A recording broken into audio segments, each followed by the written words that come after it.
শৃঙ্খলা ভঙ্গের অভিযোগ অবশেষে তৃণমূল থেকে সাসপেন্ড হলেন ভরতপুরের বিধায়ক হুমায়ুন কবির। বৃহস্পতিবার কলকাতায় তৃণমূল ভবনে আয়োজিত এক সাংবাদিক বৈঠক থেকে হুমায়ুন কবিরকে দল থেকে সাসপেন্ড করার কথা ঘোষণা করেন মেয়র ফিরহাদ হাকিম। সাসপেনশনের কথা জানার পরই নতুন দল তৈরির ঘোষণা হুমায়ুনের।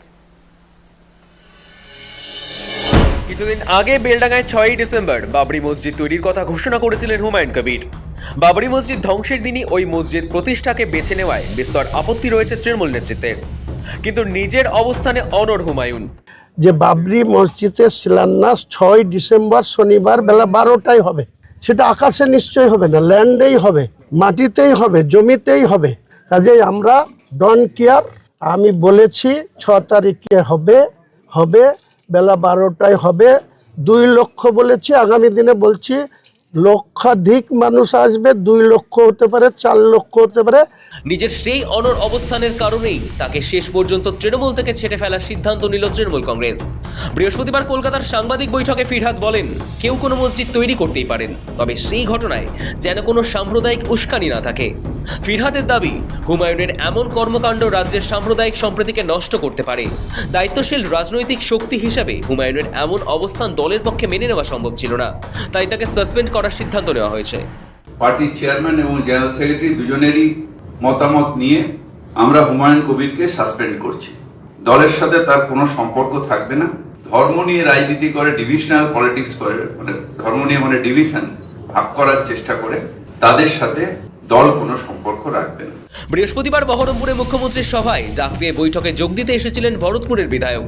ঘটনাচক্রের নাটকীয়ভাবে তখনই কলকাতায় সাংবাদিক বৈঠক করে তাকে নিলম্বিত করার কথা জানান ফিরহাদ। হুমায়ুনও বহরমপুরের মুখ্যমন্ত্রীর সভাস্থলে থাকাকালীন তার সাসপেনশনের কথা জানতে পারেন। সঙ্গে সঙ্গে সভাস্থল থেকে বেরিয়ে আসেন তিনি।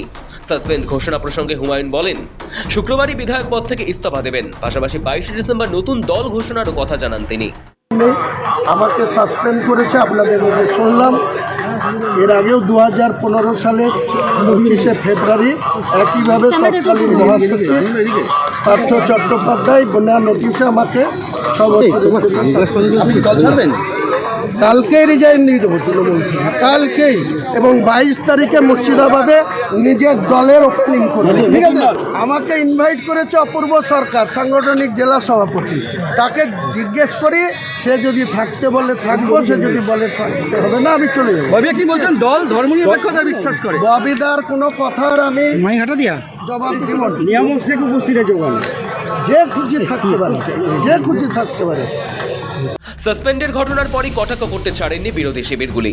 বিজেপির রাজ্য সভাপতি শ্রমিক ভট্টাচার্য বলেন, যখন তিনি বলেছিলেন ওরা 30% আর আমরা 70%, যখন পারবো কেটে ভাসিয়ে দেব, সেদিন কি করছিলেন? এগুলো স্রেফ নাটক। কেটে ভাগীরথীতে ভাসিয়ে দেবো, তখন মুখ্যমন্ত্রী চুপ ছিলেন কেন? যেদিন ফিরহাদ হাকিম বলেছিলেন প্রত্যেক মুসলমানের উচিত আরেকজনকে মুসলিম ধর্মে রূপান্তরিত করা আর খোলাখুলি দাওয়াতে ইসলামের কথা বলেছিলেন, সেদিন মুখ্যমন্ত্রী চুপ ছিলেন কেন? আর মুখ্যমন্ত্রী তো নিজেই ঈদ উল ফিতরের মঞ্চ থেকে বলেছিলেন যে বিজেপি ইজ প্র্যাকটিসিং হিন্দু ধর্ম ইজ গান্ধাধর। সেদিন ওনার বিবেক কোথায় ছিল? তো এগুলো সম্পূর্ণ নাটক। তৃণমূল ওখানে বাবরের রাজ প্রতিষ্ঠা করতে চাইছে। পশ্চিমবঙ্গের মানুষ শুধু নয়, ভারতবর্ষের মানুষ সেটা হতে দেবে না।